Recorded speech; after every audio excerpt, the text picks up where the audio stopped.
YCP అధినేత జగన్తో పోలిస్తే జనసేన అధినేత డిప్యూటీ సీఎం పవన్ కళ్యాణ్ ఎంతో బెటర్. అది కూడా 10 కాదు 100 కాదు 1000 రెట్లు బెటర్. ఇంతకీ ఏ విషయంలో ఇంతగా బెటర్ అనుకుంటున్నారు? సేనాని చేసిన అంత ఘనకార్యం ఏంటి? అసలు జగన్తో పవన్కు పోలికేంటబ్బా అనే సందేహాలు మీ మెదడులో మొదలుతున్నాయి కదూ. అయితే మీరు ఈ స్టోరీ చూడాల్సిందే.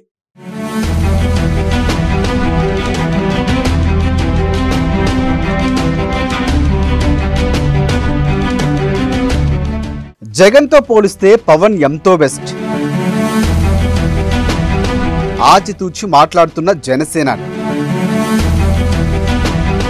జీతం తీసుకోకుండా పనిచేస్తున్న పవన్.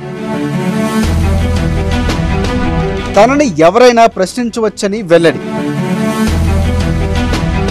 పిఠాపురంలో ఇల్లు కట్టుకుంటానని చెప్పిన పవన్ కళ్యాణ్. జగన్ కంటే పవన్ కళ్యాణ్ ఎంతో బెటరా అంటే అవుననే చెప్పాలి.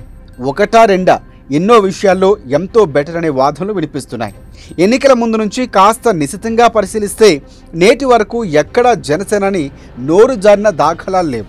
అంతేకాదు వైసీపీ అధినేత ఎమ్మెల్యేగా సీఎంగా రూపాయి మాత్రమే జీతం తీసుకున్నారు. పవన్ అది కూడా తీసుకోలేదు. అంటే జీతం అస్సలు తీసుకోకుండా జీరో జీతంతో పనిచేస్తున్నారన్నమాట. తొలుత జీతం తీసుకుని దాన్ని రైతుల కోసం వినియోగించుకోవాలని భావించినప్పటికీ ఏపీలో నెలకొన్న పరిస్థితుల రీత్యా జీతం వద్దనుకున్నారు పవన్. అప్పు చేసి జీతం తీసుకునే పరిస్థితి రావద్దని, అందుకే ఈ నిర్ణయం తీసుకున్నారని చెప్పారు జనసేనాని.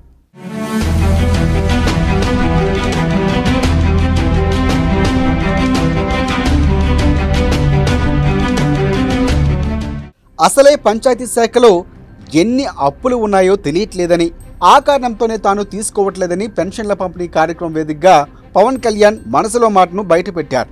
ఇక తాను ఎలాంటి అవినీతికి పాల్పడనని, కూటమికి ఓటేసిన వారితో పాటు ఓటు వేయని వారు కూడా ప్రశ్నించవచ్చని కూడా బల్లగుద్దు మరి పవన్ చెప్పడం ఆయన నిజాయితీకి మెచ్చుకోవాల్సిన విషయంగా చెబుతున్నారు. ఈ విషయంలో జగన్ ఎక్కడున్నారో పాయింట్అవుట్ చేసి మరీ చెప్పనక్కర్లేదు. అలాగే మన సెక్రటేరియట్ స్టాఫ్ వచ్చారు. మీకు ఈ మధ్యన అసెంబ్లీకి వచ్చారు కదా, మీకు జీతం ఈ 3-4 రోజులు కలిపి మీకు 35,000 వస్తుంది. మీకు నేను సంతకాలు పెట్టే మనస్కరించాలి. నేనేమనుకున్నాను, జీతం తీసుకొని పని చేద్దాం అనుకుంటే యాక్చువల్గా లోపలికి వెళ్ళి పంచాయతీ నిధులను చూస్తూ ఉంటే డబ్బులు లేవు. పంచాయతీ శాఖలు ఎన్ని వేల కోట్ల అప్పులు ఉన్నాయో తెలియట్లా.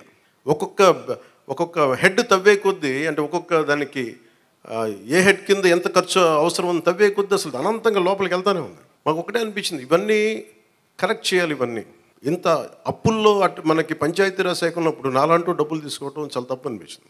అందుకని వాళ్ళకి చెప్పి నేను జీతాన్ని వదిలేస్తున్నాను, నా జీతాలు ఏం వద్దు, కానీ నా దేశం కోసం, మా నేల కోసం పని చేస్తాను.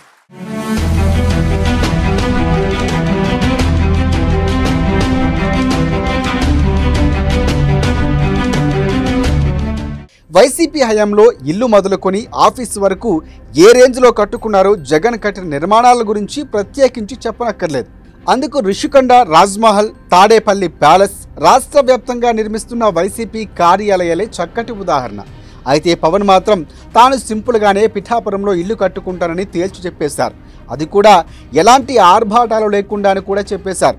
ఇవన్నీ ఒకెత్తి అయితే తన ఇంటిని క్యాంప్ ఆఫీస్గా మార్చుకున్న జగన్ కోట్ల రూపాయలు విలువ చేసే ఫర్నిచర్ను ఇప్పటికీ అలాగే తన ఇంట్లోనే పెట్టుకున్నారు.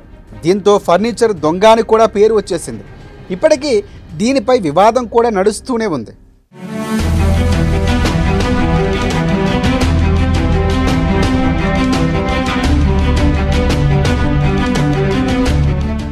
ఇక పవన్ అయితే తన కార్యాలయంలో మరమ్మతులు మొదలుకొని ఎలాంటి కొత్త ఫర్నిచర్ను వద్దని, కొత్తగా కొనవద్దని కూడా అధికారులను సేనాని ఆదేశించారు. అంతేకాదండోయ్, కావాల్సిన ఫర్నిచర్ తానే తెచ్చుకుంటారని కూడా పవన్ చెప్పడం విశేషం. ఇదే పవన్ వీరాభిమానులు, కార్యకర్తలు, మెగా ఫ్యాన్స్కు కిక్ ఇచ్చే విషయంగా చెప్పుకోవచ్చు. చూశారుగా, పవన్కు జగన్కు నక్కకు నాగలోకానికి ఉన్నంత తేడా ఉందని చెప్పడానికి ఇంతకు మించి ఇంకేముంది అంటున్నారు జన సైనికులు. అయితే దీనిపై వైసీపీ కూడా ఒంటి కాలిపై లేస్తోంది. అసలు ఎవరిని ఎవరితో పోలుస్తున్నారంటూ సోషల్ మీడియా వేదికగా మండిపడుతోంది. వైసీపీ, జనసేన కార్యకర్తలు, వీరాభిమానుల మధ్య ఒకంత వార్ నడుస్తుందనే చెప్పాలి.